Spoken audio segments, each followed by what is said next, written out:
Start by launching Candy Crush Saga from your device. Ensure you're signed into your account.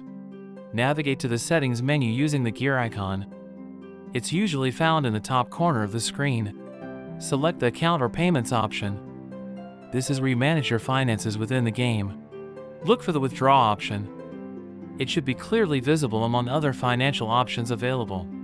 Choose your withdrawal method. You can opt for PayPal or even bank transfers, whichever suits you best.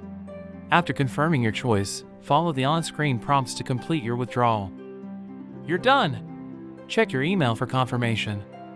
Ensure the withdrawal was processed successfully. If there were any issues, contact customer support via the help section in the app. Celebrate your success. Enjoy your winnings, and keep playing Candy Crush for more exciting rewards. Share your experience with friends. Let them know how easy withdrawing can be. Check back for more tips and tricks. Keep leveling up in Candy Crush Saga. Thanks for watching. Happy gaming and good luck with your withdrawals.